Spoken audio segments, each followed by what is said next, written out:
This is a Silver Bullet Security Podcast with Gary McGraw. I'm your host, Gary McGraw, CTO of Cigital and author of Software Security. This podcast series is co-sponsored by Cigital and IEEE Security and Privacy Magazine. For more, see www.computer.org/security and www.cigital.com/silverbullet. This is the 117th in a series of interviews with security gurus, and I'm super pleased to have today with me Jamie Butler. Hi, Jamie. Hi. Jamie Butler is the CTO and Chief Scientist at Endgame, where he leads Endgame's research on advanced threats, vulnerabilities, and attack patterns. He's directed vulnerability research teams at a number of prominent companies, including FireEye, where he was chief architect, and Mandiant, where he was chief researcher. Jamie has over 17 years of experience in operating system security. Jamie served as a computer scientist at the NSA and co-authored Rootkit's Subverting the Windows Kernel, a book in my Addison Wesley Software Security series. Jamie has an undergrad degree from James Madison University in Virginia and an MS in computer science from University of Maryland, Baltimore County. He lives with his wife, who he met at Black Hat 2005 in DuPont Circle, Washington, D.C. So thanks for joining us today, Jamie. Yeah, thanks for having me. So you've been at Endgame just a short while, about 9 months, you said, working for Silver Bullet victim and good friend of mine, Nate Fick. Yeah, that's correct. What do you do as CTO of Endgame? Yeah, so I started back in March, and I was kind of charged with building out their research team. So they had a lot of research in the past, but it wasn't a clear business unit, and so we wanted to make sure that that was on track with the company. So we formed the R&D team here, and so that started. We transferred a few people internally that were already existing within the company, and then we hired about 11 people. So you have a bunch of people reporting to you, I guess. Yeah, I did manage to hire one senior director came over from an existing team, and then I hired another director who out of the NSA, who basically over our malware research and threat intelligence. And then I'm still looking for someone to lead up our data science effort.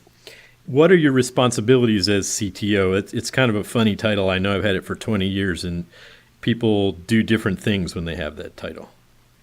Yeah, I think every company is a little bit different with their CTO. Some are more evangelist, some are more, kind of, sometimes the CEO becomes the CTO after he founds the company and gets some traction. For me, it's really, the chief scientist part is really about the internal research and building detection into our product suite. Uh-huh. But the CTO is more of the outward facing, talking to, investors, talking to the press and things like that. So managing the brand and being I always call it the hood ornament of the corporation.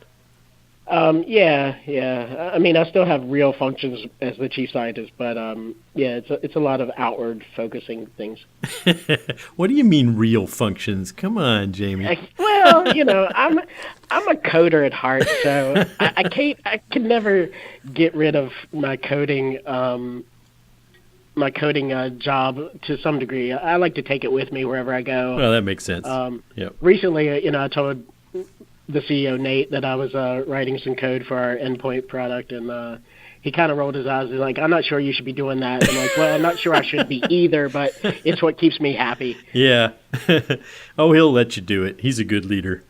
Yeah, he's a good guy. In its first iteration, Endgame was all about offense, and in my recollection, sort of played a role in this idea of active defense in the private sector. Has that changed? Yeah, I can, I haven't been here that long, but I can speak to what I know about the company's past. Yeah. They did start with an offensive mentality to help the government in, various areas, and particularly it's been well publicized that kind of in the vulnerability exploit type of thing. I don't think that they were ever I don't think they ever espoused the kind of hack back or active defense, if you consider it that way. Yeah. But only only at the federal level do they have the correct permissions, or legal authorities to do something like that. Well, it was all kind of bound up together with the CrowdStrike guys, and there were a few startups that were kind of talking up a big game in terms of this notion of attacking back. What are your thoughts about that, by the way, just as a philosophy? Do you think that the private sector should be allowed to do that? I don't. I think it's really difficult, the attribution piece of it, and in the meantime, if you don't get the attribution right, or maybe even if you get the attribution right, but they're using jump points or whatever else, like you're actually victimizing, potentially innocent, bystanders in the process. Mm-hmm. So I don't espouse the hack back, and I think Nate's pretty firm on that as well with our company. Yeah, I know he's pretty firm on that himself philosophically. I mean, one kind of way of waging war is to get your enemy to attack your other enemy and watch them have a fight. Yeah. And there's no reason that sort of thing can't happen in cyberspace as well. So like you, I believe we haven't solved the attribution problem very well, and especially when it comes to short time periods. If you want to do something right now to whoever's attacking you, figuring out who that is sometimes takes months to figure out. So you believe we haven't solved the attribution problem either? Yeah, that's correct. Of course, there are great offense ideas like rootkits and attack patterns that you've been working on for many years that right. play a really important role in security engineering too. Right. Do you think that we've made progress in trying to adopt some of the thinking and of the ideas from the attacker community and use that to inform our engineering, or what's your feeling about that? I think we're still a little bit early there. That's what we espouse here at Endgame, is really taking that offensive mentality, like how the attacker thinks and works, and mm-hmm. using that against them. Mm-hmm. And so I'm building kernel level capabilities within, our product suite and so forth. So I believe, you need to be have a very offensive mindset. We've hired a lot of people out of, different government organizations who have the authorities to do hacking and so forth. And so I believe that we're uniquely positioned to really deliver that capability to the marketplace. Mm-hmm. But I think the only place I think maybe the industry's getting it kind of right is the exploit prevention side. There's a lot of that going on right now, and even the larger companies like Microsoft and so forth are building it, kind of into their products. Yeah, with address space randomization on the stack and that sort of thing. Yeah. Yeah, those are good. Those are good ideas, and they are informed by attack patterns. But I'll tell you what, we have this thing called the BSIM, and the weakest of all of the 12 practices that we keep track of is attack patterns. So I think we have more work to do to get people that do security engineering to really understand and comprehend and appreciate the attacker perspective. Yeah, I was talking to someone the other day, and I said, basically, I come from an endpoint world, operating system, centric, and I think we spent the last decade in building products that can create a lot of data. Mm-hmm. Like, if you want to get data off an endpoint, there's products out there that will do it, but they don't have really any intelligence built into them, and so you have to have an expert really use those tools to make them useful. Mm-hmm. So I believe that attackers' patterns and kind of how they operate and what their motivations are and so forth are important to build into the product, the capability to detect those things. Yeah, I agree with that, and the only way to know that is to study it. And talk about it and write about it. That I wrote Exploiting Software a million years ago with Greg Hogland, who was your co-author of the Rootkits book. That was a great book, by the way. Thank you. And we first wrote about rootkit stuff in Chapter 9 of Exploiting Software, and we sort of figured we'd get a lot of flack for that, but we got less flack than we expected because I think everybody understands you need to know the attacker perspective in order to do what we're all trying to do. Yeah, I think I had some of your very early books on Java security and so forth, and I had the Exploiting Software book before I ever met you through Greg. Yeah. But when Greg and we had to do like a sample chapter and kind of the introductory and the outline for the book company, the publisher, Addison Wesley, and we put it out there, and of course they shop it around to some other experts in the field. Yeah. And the experts kind of give their kind of thumbs up, thumbs down. Do you think this is a good idea? Yep. And like if I said these people's names, like you know who they were. I bet I can guess. I won't do that. But they basically said, why in the world would you want to publish a book like this? And so it was kind of tough at first getting the contract and so forth, because a lot of people just want to, they think that you're helping the enemy or whatever.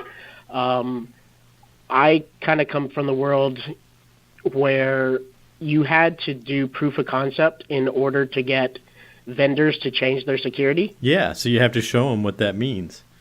Yeah, the FU Rootkit that I wrote back in 2003, that was, just to show basically Microsoft that this was possible to hide these processes in the kernel without anything wrong happening. Right, right. You can just be very, very stealthy and they don't even see you.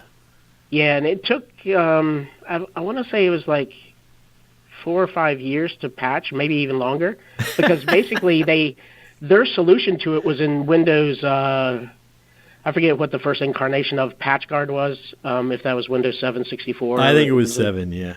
Yeah. So it was actually, I think, 7 years to come out, patch, but Amazing. PatchGuard was the first thing that defeated it. Well, you remember that, hooking system calls way early on in NT, heck, that worked before the FU Rootkit came out for many years as well. Yeah. There was sort of and then you kind of had the one-byte hack to NT.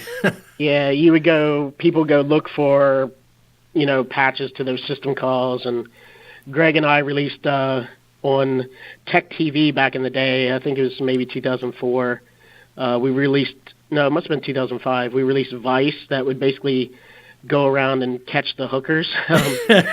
It would look for people patching your system call table and other things like that. You and Greg always had the most clever little names for your stuff. Yeah. But it was funny. We went on live television and gave this 6-minute presentation, and it was somewhat, to promote the book and so forth, but we wanted to release something useful for the audience. Yeah. And this was a very general audience. It wasn't a security audience. So, we came back and there was like 83,000 downloads or something of the tool on Rootkit.com. Wow. That Greg founded, and I helped administrate some. And yeah, it was crazy. And people writing in like, hey, these are the hooks I'm finding, because Microsoft actually hooks themselves. Yeah, I know. And so Microsoft Research built the whole detours thing with hooking. Yeah, exactly. And now they sell the detours for 64-bit. But so we had these, mom and pops like emailing in to rootkit.com and saying that they're detecting these hooks, and they wanted to know if they were bad or good, and it was a mess. Like, careful what you ask for. I remember when I did Tech TV the first time, I think it might even have been with Greg, or maybe it was with Viega before that. But the amount of web traffic you get with television is astounding. TV, I guess it's become more distributed, but TV is still a very powerful medium indeed. Right. So tell us about operating system security. So when you started with your rootkit work, at least there was a kernel, but it was early days of kernel land, and things have changed a lot in operating system security, I think for the better. Do you agree? Yeah, they've definitely advanced a lot. I think actually Windows has advanced the most. I'm not a Linux expert by any means, but some of the old tricks that you could do on Windows, you can still do on a lot of the Windows or Linux boxes. So I'm really impressed by the amount of, research, and also, the amount of just investment that Microsoft's put into their operating system. And they've hired, some great people in the security industry and things like that. Yep. Well, I think they really took software security seriously, and integrated it not just into operating system stuff, but also into their other products too. So Right. that's good. That means we're making some forward progress, I guess. Even Right. though sometimes when you look back, you wonder how little forward progress it is. We'll be right back after this message. This is Gary McGraw, your host for the Silver Bullet Security Podcast. If you like what you're hearing here, you should check out my monthly security column published by Search Security and Information Security Magazine. You can find the most recent column at searchsecurity.com/McGraw. All of my writings are collected on my webpage at www.cigital.com/gem/writings. Thanks for listening.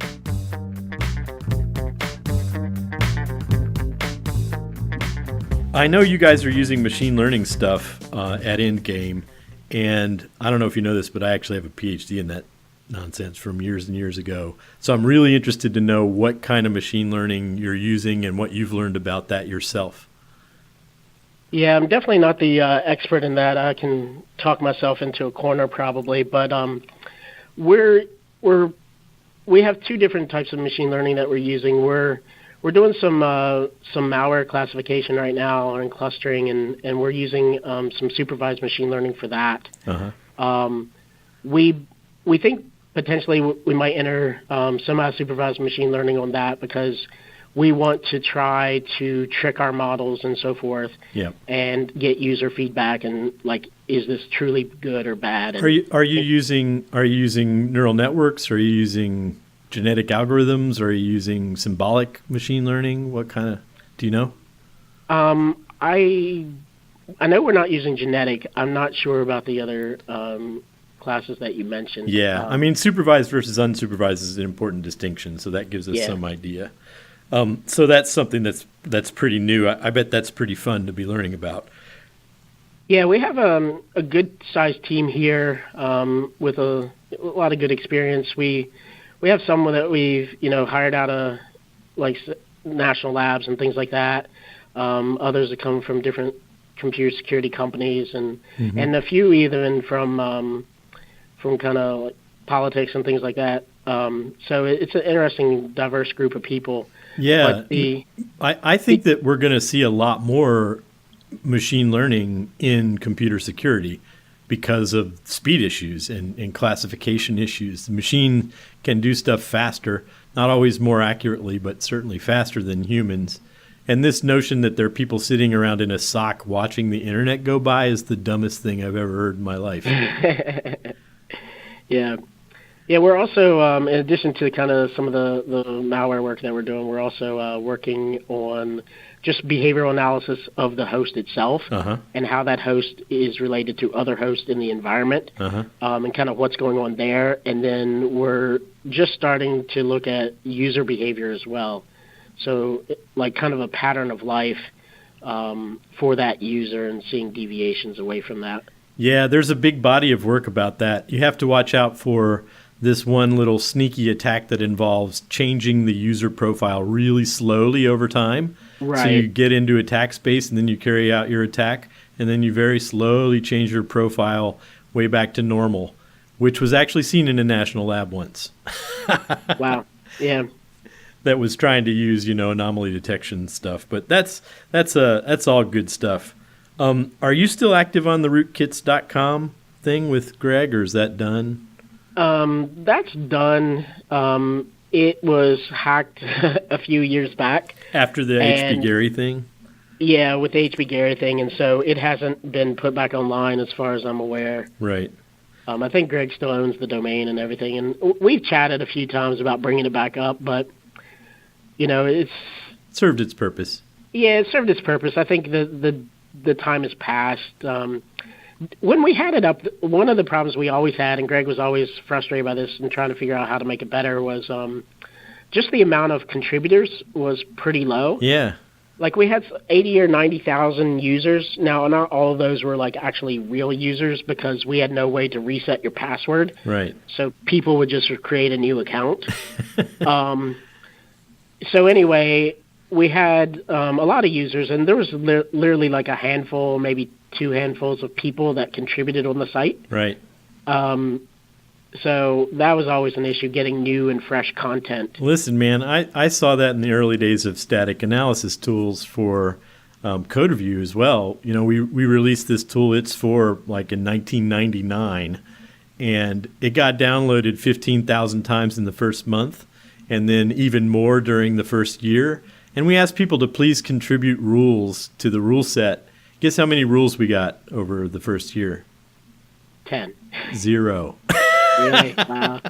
None. Yeah. In fact, I had to force my own guys at gunpoint to make rules because it was such a pain. So I think this notion that, you know, everybody's going to crowdsource security is pretty darn silly. Yeah, when Rootkit.com, everything was open source, and we had, like, I had one person reach out to me, very smart lady from the UK, with a bug in the Rootkit. Like, it was actually blue screening her system. And she could point out where it was, but she couldn't tell me, like, what was causing it. And so it was still good feedback that there was a problem there, and so that was nice. But really there wasn't a lot of other contribution that came out of it. We used to joke that probably, like, 60% of our users were actually the AV industry. Trying to figure out how to detect stuff. Yeah, they did troll that pretty hard. Yeah. Well, I remember the HPGary hack too, because all of my mail to Greg and Penny showed up on a Russian server. So I went to search to see what I'd told them. And actually, there was one mail I'm sort of proud of, so I have to tell you about it, where Greg had asked me for somebody's cell phone number, and I said, I can't send that to you on this channel. And when I read that on a Russian server, I was just like, yes. That's awesome. Good OPSEC. Yeah. But it's a little weird to go read your email on somebody else's server later. Yeah, I was mentioned a few times in those emails, I think. Yep, I remember. Greg and I were having some differences of opinion on some things. I never used that channel for anything important. It was funny because I was told not to read it by our CEO at the time when I was working at Mandiant. Right. And then I didn't read it, and then I walked into the restaurant like a day or two after it happened, when it was all leaked on the internet. And the people there like got up from the table. I was meeting a bunch of security people, right? Yeah. And so they get up from the table, and then they called me what Greg had called me. He didn't call me to my face. He told like Petty and Bob and other people that I was this thing, and so they all get up and yell that at me, and I just like look at them like, what? Oh, that is hilarious, man. And they're like, you haven't read the emails? And I'm like, no, I'm not allowed to. And they're like, oh, this is what Greg said. But we've hugged and made up since then. Oh, Greg's a great guy. It's hard to stay mad at him for too long. Yeah, I don't take anything personal. So let's see. You started your career at the NSA before moving on to Mandiant, HPGary, FireEye, and all that stuff. Yeah. Can you compare and contrast those worlds? Is it just like utterly different? I mean, HPGary versus Mandiant must be pretty different too, really. Yeah, I mean, I was brand new to computer security when I was hired at the NSA. They had a great program called SNP at the time where it kind of is an incentive because you weren't really making like commercial dollars, but kind of to compensate for that, they have great training, and they would actually, this year that I joined up in 97, they would pay for your master's degree, right? Or at least a full year to go get your master's. And so that was a great program, and that's when I went to UMBC and got my master's in computer science. Mm-hmm. It was interesting. IAD, the Information Assurance Directorate, was responsible for securing the government's computers. Sure, that's where the common criteria stuff lives. Right. The hard part, though, for me at the end of the day was they really didn't have any authority over any of the government institutions that they were asked to help. Right. So, like they couldn't evaluate like NASA's systems or even DoD systems unless they were invited. And even if they were invited, they couldn't mandate like that the patches were in place, or don't use this software because it's got all these vulnerabilities or anything like that. Yeah, so you know what, Jamie? It's actually gotten even worse after the Snowden stuff, because now people are even less trusting of the NSA, and they don't want them to help the rest of the government, ironically. Right. So it was bad, and now it's worse. I was just talking to some NSA guys last week, and we were talking with a guy from Homeland Security who said, well, we sure could use some help, but last time we tried to get some help, we got in big trouble, and it was, rejected from the body pretty much. So interesting stuff. Yeah, then the last 3 years I was there, I was in Sigint, and that was a lot of fun. Like, I really worked with some brilliant people in my time there. Was always learning new things. I was still fairly young to the industry. Mm-hmm. And I kind of felt more of a sense of purpose because, you were, trying to actually fight terrorism and different spies and things like that. And that was intriguing. I really liked that part.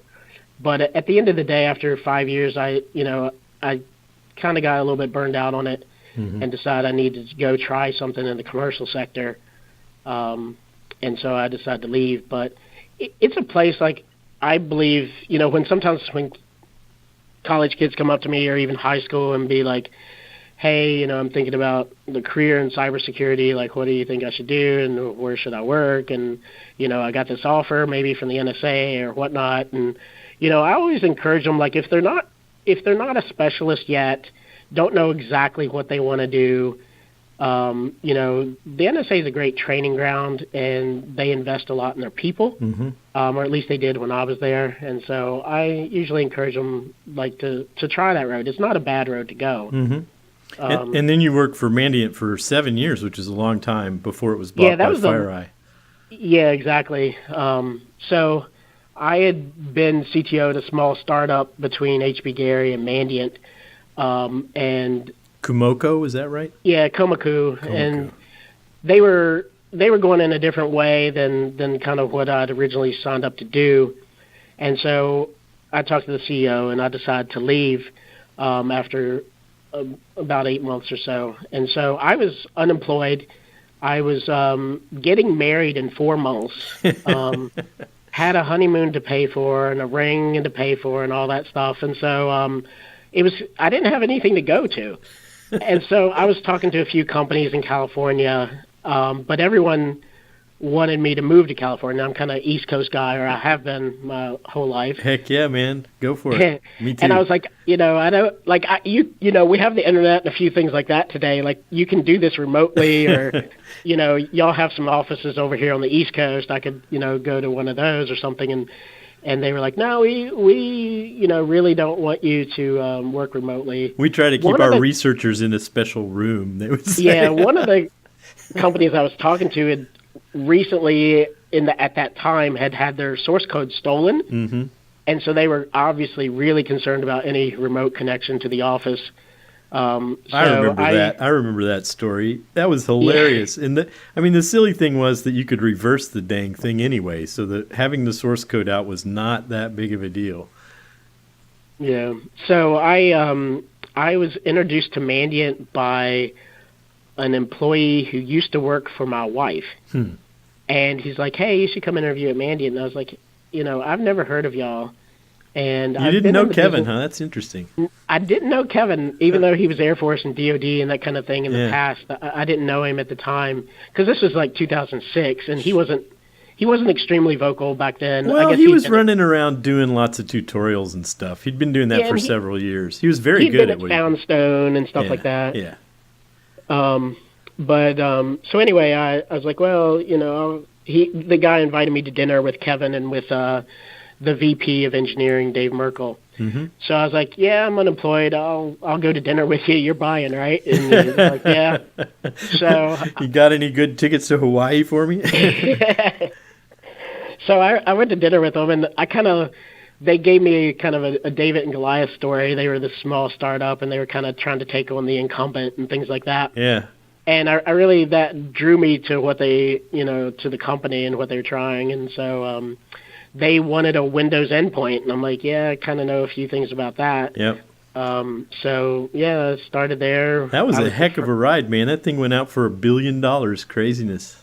Yeah, it was nuts. I'm very fortunate that it worked out the way it did. Yeah. So when you joined, it was probably still pretty little, and then grew really fast as heck. Yeah, I think we were about 26 or 27 people when I joined, and I remember like maybe the first year, I think our revenue was like under even 5 million. It was like really small. Mm-hmm. And then at the end, it was a big company, and then it got bought by an even bigger company, and now we're not sure what's left.